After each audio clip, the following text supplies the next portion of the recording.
Nico de Meyer, bonjour, et merci de nous octroyer du temps qui est précieux pour vous. Je vais expliquer aux spectateurs qui vous êtes en quelques mots. Donc, vous êtes tireur sportif depuis 1998. Vous êtes passé par Malines, Roulers, Wavre, Marchand-Famenne. En 2004, vous êtes secrétaire général à l'UNACT. C'est la plus grande association de marchands d'armes et de chasse et de tir. En 2006, directeur de la structure qui précédait la VSK, si je ne me trompe pas, c'est bien ça, hein, ce n'était pas Oui, encore la VSK à l'époque. oui, Voilà. j'ai assisté à la création du VSK, donc Ah avec la voilà, ok. fusion des tireurs au clair et des tireurs au cible. Voilà. Alors en 2008, vous fondez Weapon Uni qui défend les intérêts des marchands d'armes et des stands de tir. Et en 2019, vous fondez Armalex, qui est un cabinet d'avocats spécialisé dans la législation sur les armes. Alors, je cite également deux de vos livres. Donc, en 2006, Overzicht Wapenwet, donc un tour d'horizon de la législation sur les armes. Et dernièrement, Sportskiten ou Begin ik Ran, donc le tir sportif, comment commencer. Donc, les deux livres sont en néerlandais pour les personnes qui nous écoutent et qui savent comprendre le néerlandais sans problème. Alors la thématique de cette petite conférence abordera la défense des intérêts de manière générale des possesseurs légaux d'armes, donc les tireurs sportifs, récréatifs, les chasseurs, les collectionneurs, en espérant n'oublier personne. Et donc ma première question vise les tireurs sportifs ou récréatifs qui se sentent parfois seuls dans leur stand ou dans leur club de tir. Et donc nous faisons un sport qui est quand même spécifique puisque nous utilisons des armes à feu. Et donc, parfois, ils se sentent un peu seuls et ce serait intéressant qu'ils sachent vers qui se tourner, s'il y a une structure qui les défend spécifiquement en Wallonie ou en Belgique, auprès desquelles ils peuvent avoir des informations. Ben oui, en effet, merci pour votre introduction. Il y a plusieurs structures représentatives pour les tireurs récréatifs et les tireurs sportifs.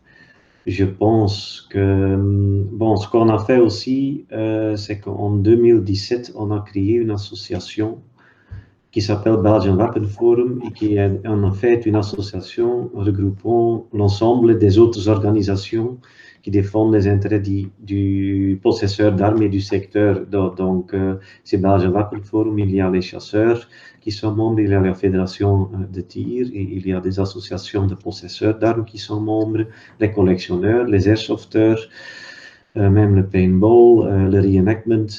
Donc ça, c'est vraiment le truc au large. Donc, dans cette association, il y a plusieurs associations qui regroupent les tireurs et qui défendent aussi les intérêts des tireurs. Il y a d'abord un club. Je pense que tout le monde est affilié à un club. Il faut déjà savoir que chaque club a intérêt de défendre les intérêts de ses membres, sinon le club ne peut plus exister. Et comme un stand de tir demande un investissement conséquent, bon, chaque club a l'intérêt de défendre ça, et donc il y a déjà ça. Les clubs sont à leur tour affiliés d'habitude à une fédération de tir, et donc en Wallonie, vous avez l'URSTBF, qui est la fédération de tir sportif, la fédération Unisport, qui représente également les disciplines olympiques, et on a eu l'honneur d'avoir un champion olympique à Londres en 2012, dans la personne de Lionel Fox. Donc ça, c'est une structure qui existe, une structure reconnue, qui est relativement forte. Il existe pareil en Flandre avec le VSK, qui est la fédération Unisport, reconnue aussi. Et la particularité, c'est qu'en Flandre, il y a deux fédérations de tir. Il y a aussi le FROS, qui est une... Enfin, ça a été créé dans les années 90, dans le dernier siècle. Donc, et ça, c'est plutôt une structure qui regroupe les tireurs. Enfin, ce sont plutôt des tireurs qui ne pratiquent pas forcément la discipline olympique, mais des autres disciplines. Donc voilà, et il existe également la fédération de tir germanophone qu'il ne faut jamais oublier, car il n'y a pas tout le monde qui est au courant de ça, mais il y a très beaucoup de tireurs dans la partie germanophone de ce pays. Il y a beaucoup de clubs là-bas, c'est aussi une longue tradition qui est encore très vivante dans ces régions. Donc voilà. Donc je pense que les fédérations font déjà tout ce qui est possible. Ce qui est typique, c'est que les fédérations sont également subventionnées par les gouvernements. Donc, ils ont une structure stable, ils ont des employés. Donc, ils ont une certaine continuité. Et je pense que comme tireur, c'est déjà préférable d'abord de vous affilier à une fédération. Vous avez d'autres possibilités.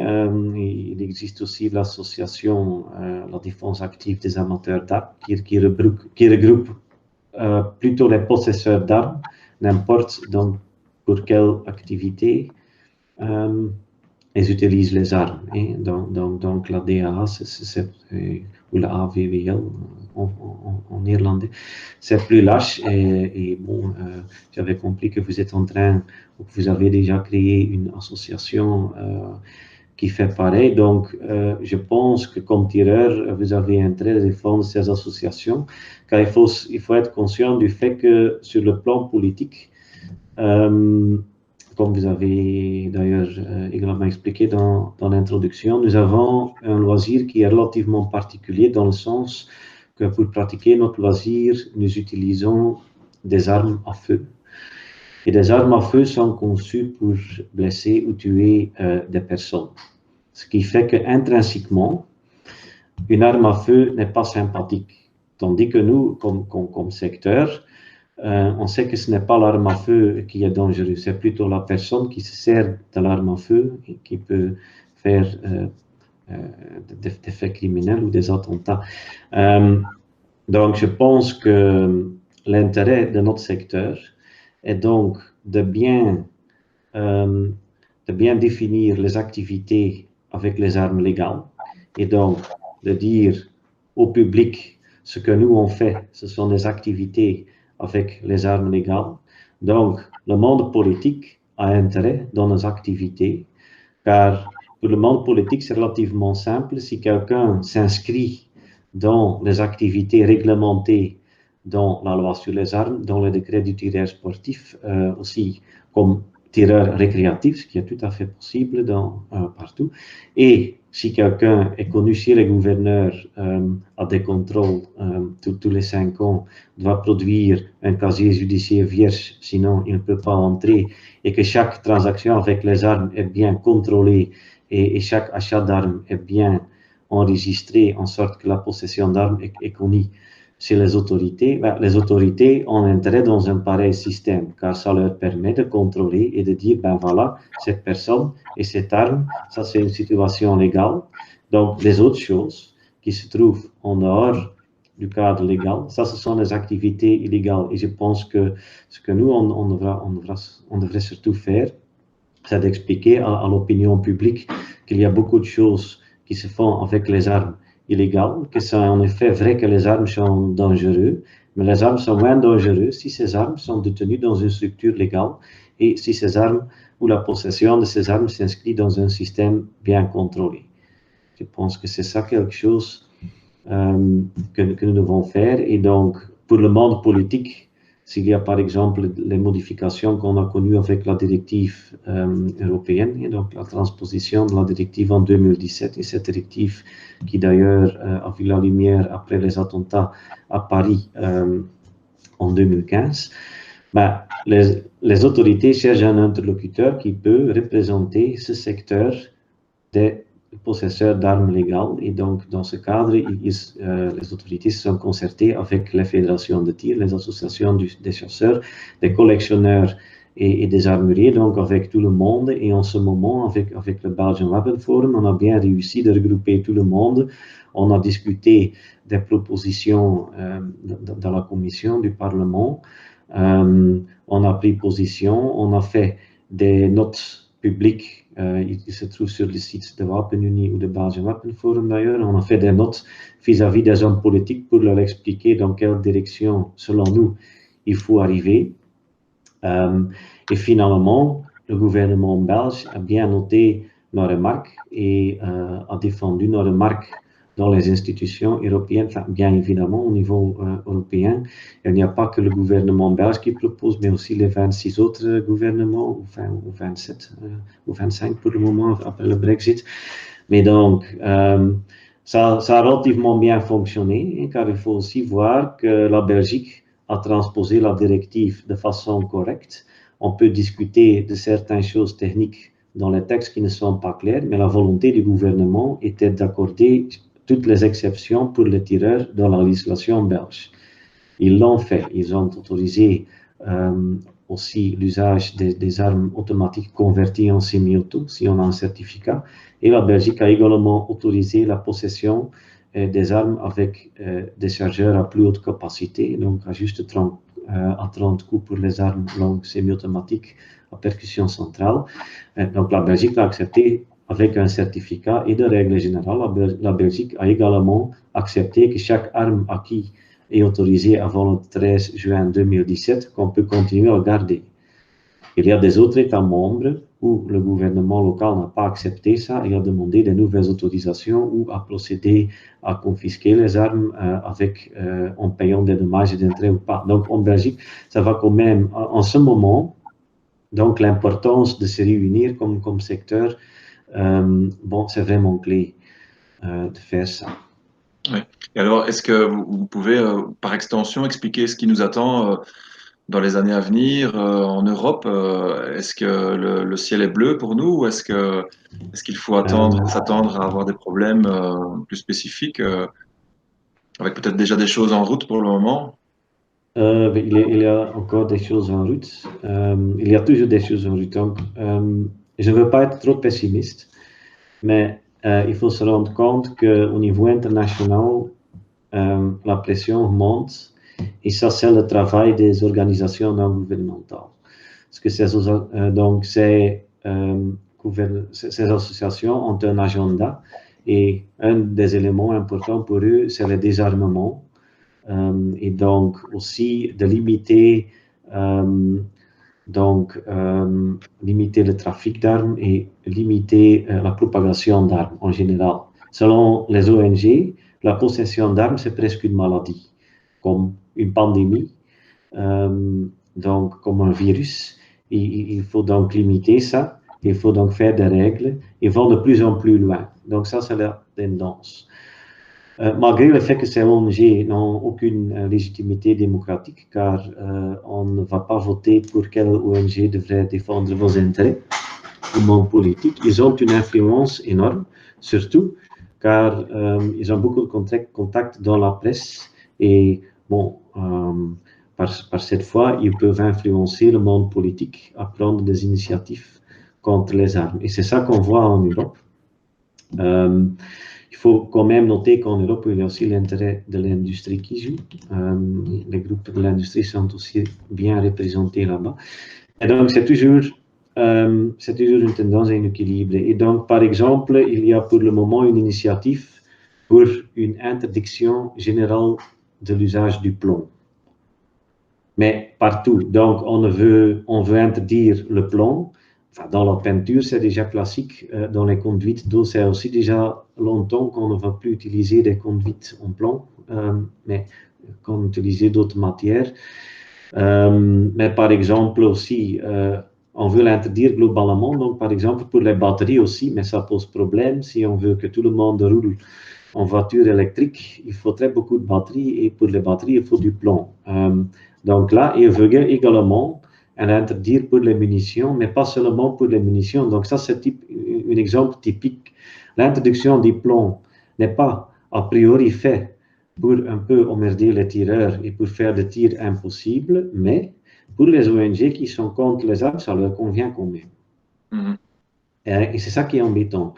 Donc maintenant, il y a une interdiction pour l'usage du plomb pour la chasse dans les terroirs humides, où là, il faut utiliser des billes en acier, ce qui est plutôt possible, mais le risque, c'est que ça va plus loin et qu'on va interdire l'usage du plomb dans la munition globalement.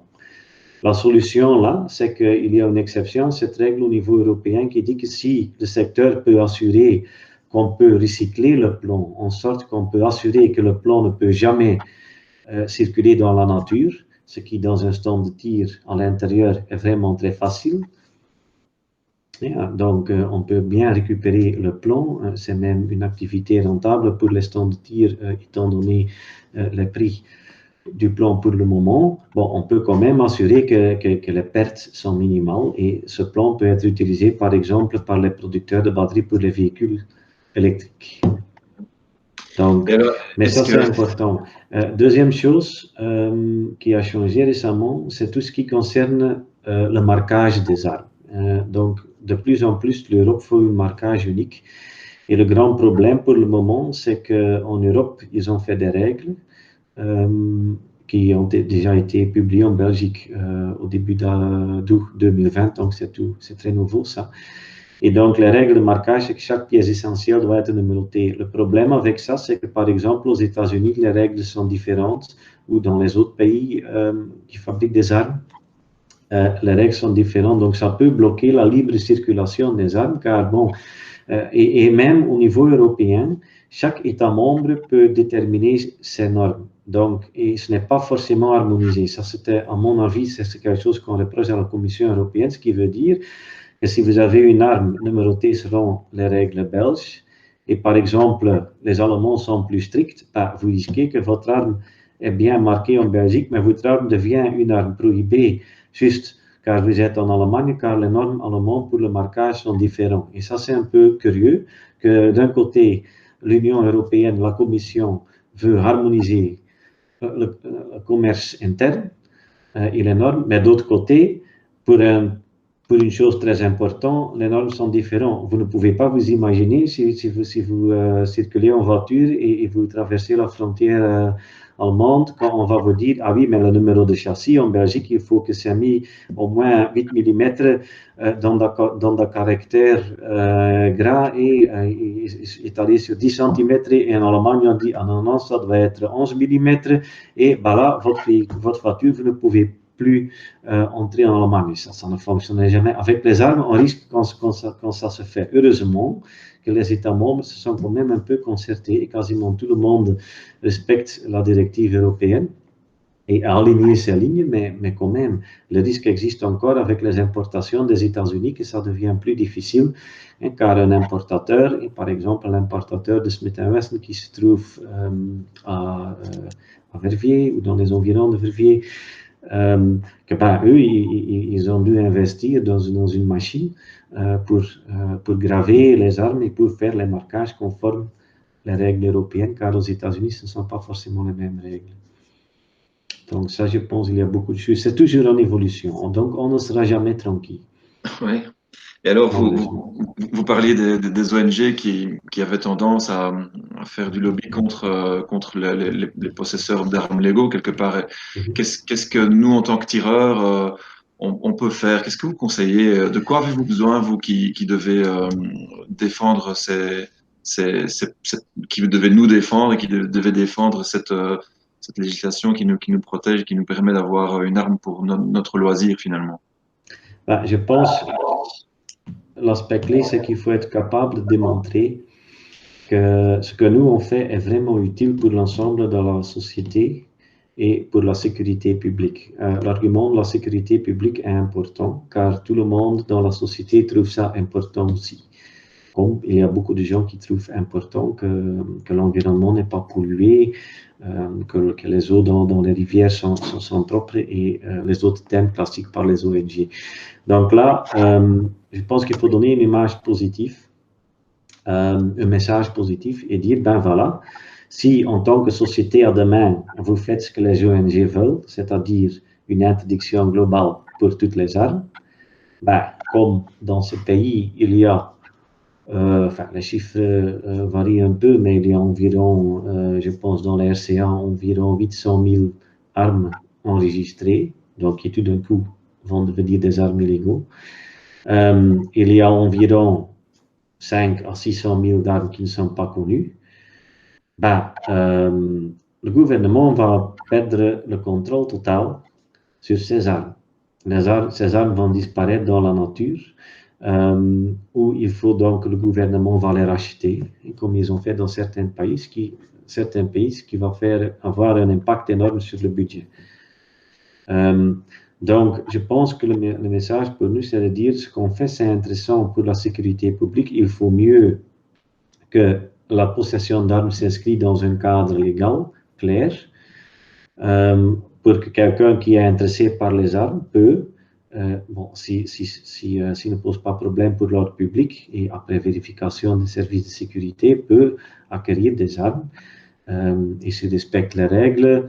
Bon, il peut continuer ses activités, mais il a un cadre juridique clair, tandis que les autres qui ne veulent pas ça, bon, ça, c'est le travail de la justice, je pense, de les arrêter. Mais donc, pour le moment, ce qui me gêne un peu, c'est que certainement, avec le passage du ministre de la Justice, Koen Geens, ils ont changé beaucoup de règles, donc c'est quasiment devenu impossible de suivre, même pour moi. Il y a des textes qui ne sont pas clairs. Il y a par exemple un juriste amateur qui est maintenant, enfin ce n'est même pas un juriste, mais qui est maintenant directeur du banc des preuves à intérim. Il lui commence à lire des textes qu'il ne sait pas faire. Il fait des interprétations complètement drôles qui ne tiennent pas la route. Mais entre-temps, il contribue à créer une incertitude juridique, ce qui est dangereux pour la sécurité publique, car pourquoi? Si quelqu'un dit, voilà, je suis intéressé pour les armes et je veux respecter la législation, mais si je veux le faire, je n'ai aucune idée de quoi je dois faire et ce n'est pas du tout clair. Ben, ces gens vont dire, si je le fais de façon illégale, je prends un risque, mais si je le fais de façon légale, les risques sont pareils. Bon, les gens vont peut-être dire, pourquoi m'inscrire sur l'ensemble de ce cadre et pourquoi faire tous ces efforts si même j'essaie de le faire, j'ai quand même des problèmes. Donc, c'est pour ça que le cadre doit être clair, en sorte que quelqu'un qui entre là connaît les règles au préalable, peut se conformer et les respecter. Et je pense que ça, c'est crucial. Et avec toutes les incertitudes qu'on a créées, par exemple aussi toute la législation avec les chargeurs qui sont devenus soumis à l'autorisation en 2018, bon, ça, ce sont des choses néfaste pour la sécurité juridique et aussi donc pour la sécurité publique, selon moi. Alors, vous parliez du respect de ces règles et de votre travail en fait pour faire respecter les lois qui existent. Et qui s'en occupe au niveau européen? Je vous ai identifié en Belgique, mais qui organise ces discussions au niveau européen? Est-ce que vous avez un cadre de travail ou un groupe de travail? Oui. Est-ce que vous pouvez en parler? Oui, il y en a plusieurs. Au niveau européen, il y a surtout les fabricants qui sont regroupés dans plusieurs associations. Il y a par exemple l'Institut européen des arts, des choses et des sports. Oui, ce qui est intéressant, c'est que quasiment toutes ces institutions ou toutes ces organisations européennes sont des ASBL, International de droit belge, basées à Bruxelles. Donc, il existe pour les fabricants d'armes de sport l'Institut européen des arts, des choses et des sports, qui est reconnu comme association du représentatif pour le secteur, ce qui veut dire que dans les procédures, il existe au niveau européen, au niveau de la Commission, un comité économique stratégique, et ce comité doit être consulté dans chaque matière, et dans ce comité, il y a donc les représentants du secteur, donc on était vraiment là en 2017 pour la directive. Il existe l'association européenne des fabricants de munitions, ça existe aussi. Il y a une autre association des fabricants d'armes en général. Il existe au niveau européen également la FAS, donc la Fédération des associations des chasseurs de l'Europe. Aussi une organisation très active avec laquelle on a eu une très belle coopération. Il existe le ESF et le ESSF, European Shooting Forum, donc c'est ce qui regroupe toutes les associations de tir de différents pays européens. Une association intéressante et importante aussi, c'est la WFSA, donc World Forum for Shooting Activities. C'est une ONG reconnue par les Nations Unies. Donc, on a aussi une ONG, ce qui est quand même important. Et comme je viens de vous expliquer, on a les ONG qui sont contre nous. Bah, c'est quand même intéressant qu'au niveau des Nations Unies, par exemple les réunions à New York, on est également invité. Pourquoi est-ce que ceci est très important? Il faut savoir que les Nations Unies, sur le plan économique, ont une influence énorme sur les règles de transport. Donc, si par exemple vous achetez une boîte de munitions, il y a un icône en orange avec un chiffre 1.4 S, ce qui veut dire qu'il s'agit d'une matière légèrement flammable. Il existe toute une réglementation qui dit que ces produits peuvent être transportés sur un bateau, sur un avion, sur certaines conditions, sur un camion, sur certaines conditions. Au niveau des Nations Unies, on a essayé il y a 4 ans de faire que les munitions soient classées dans la classe 1.3, ce qui est matière légèrement explosive. La conséquence de ça, que les transports par bateau, par transport ou par train sont prohibés. Vous pouvez vous imaginer, si on veut importer des munitions des États-Unis ou même de l'Allemagne, et on ne peut plus les transporter sur des bateaux ou des trains ou des autres moyens de transport de marchandises, ça devient quand même compliqué. Donc, par exemple, au niveau des Nations Unies, on a réussi à intervenir pour faire sûr que les munitions restent dans la catégorie 1.4.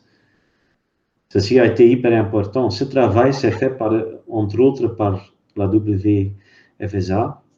Dans la WFSA, c'est une association globale, donc il y a toutes les associations européennes. Et comme WapenUnie, par exemple, y est membre. Mais il y a aussi les gens du NRA qui sont là-dedans. Et donc, il y a 2 secrétaires généraux au niveau du WFSA, le secrétaire européen qui se situe en Italie, et il y a le secrétaire américain qui est basé à Washington. Et donc, 4 fois par an, toutes les associations se réunissent, on se voit pour se concerter à la position. Dans ces structures, il y a des gens aussi de l'industrie qui s'occupent de défendre les intérêts. Donc, ça, je pense, on fait un très beau travail, mais ça se fait à un niveau tellement loin du tireur ici dans le stand de tir, que je peux m'imaginer que c'est très difficile. Et ça, je peux comprendre dans l'introduction. Vous avez également dit que les tireurs se trouvent seuls, pas seulement dans le confinement, mais c'est également dans leur stand de tir. Ils ont un très bon, nous, petits tireurs, il n'y a personne qui fait quelque chose, ce n'est pas du tout vrai. Il existe quand même des structures au niveau international et même mondial. Mais bon, avec ce qu'on fait, ce n'est pas toujours évident de communiquer. Aussi, on fait beaucoup de choses où on évite de temps en temps des choses qui n'entrent jamais au niveau politique national. Et donc ça c'est le mieux. Mais là, on ne va pas expliquer forcément tout ça, qu'il n'y a personne qui a eu des ennuis. Donc, mais par exemple, avec la directive européenne en 2017, on a complètement changé de politique. Là, on va dit, voilà, dans la transparence, on va communiquer avec Belgian Weapon Forum et avec WapenUnie, on va communiquer à nos membres. Voilà, c'est ça la note qu'on a déposée au gouvernement. Et donc, c'est ça ce que le gouvernement a fait avec. Et ça a très bien fonctionné pour impliquer les tireurs ou les possesseurs d'armes en général. Oui, exactement. Alors, peut-être une dernière question. J'avoue que je n'ai pas vérifié quel temps vous aviez à consacrer, mais en tout cas, une question qui semble importante aujourd'hui, c'est l'impact des réseaux sociaux, donc, qui n'a jamais été aussi facile de communiquer.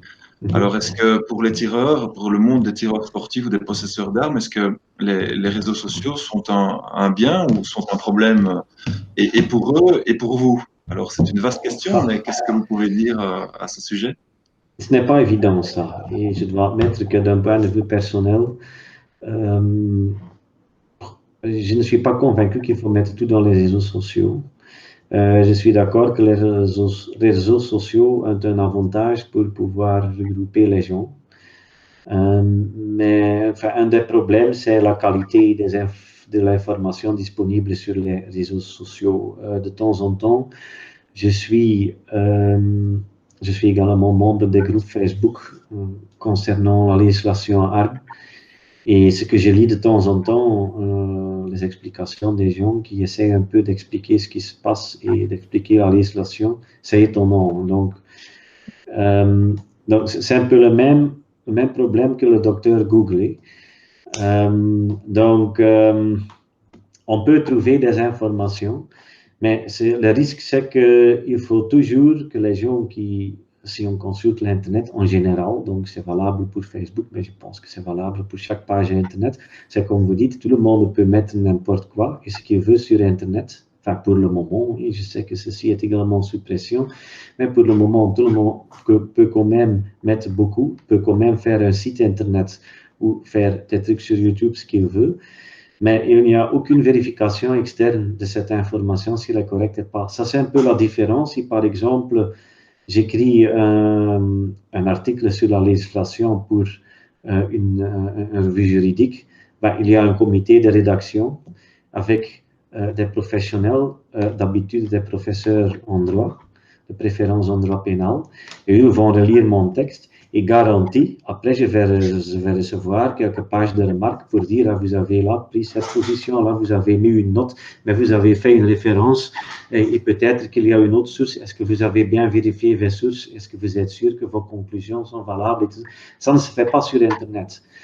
Donc, mais il faut, en tant qu'utilisateur, il faut lire ça de façon critique et quand même le comparer pour faire sûr que, car sinon, si vous reprenez si vous acceptez et vous croyez tout ce qui se trouve sur l'Internet, je pense que vous risquez d'avoir des problèmes.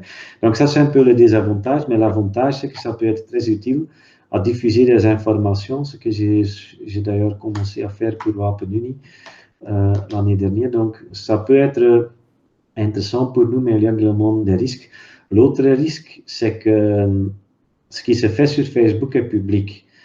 Donc, si par exemple, il y a des réactions non nuancées des tireurs sur un incident, nos adversaires peuvent lire ça. Et par exemple, le fait qu'il y a des tireurs qui croient que voilà, tout le monde doit avoir une arme pour se défendre. Et on peut avoir le cas d'un incident de quelqu'un qui se défend et il y a un cambrioleur qui a été tué. Ben, les tireurs vont peut-être dire que c'est une bonne affaire et que ça démontre bien que la possession d'armes peut éviter des crimes. Pour les adversaires, ça veut dire que des gens légaux qui ont des armes, ben, eux n'hésitent pas de se servir des armes et ils trouvent plus important qu'ils peuvent garder leur voiture que de tuer quelqu'un. C'est une connotation très négative, ça. Et donc, les ONG ou nos adversaires en général peuvent recycler ça aussi. C'est juste, Donc, ça va dans tous les sens. Donc, pour ça, je pense que c'est intéressant d'utiliser les réseaux sociaux et je pense qu'on n'a plus le choix. Mais je pense que là, où c'est plutôt chose de le faire de façon plutôt correcte. Aussi, et ça c'est vraiment embêtant sur l'Internet, tous les messages négatifs qu'on lit.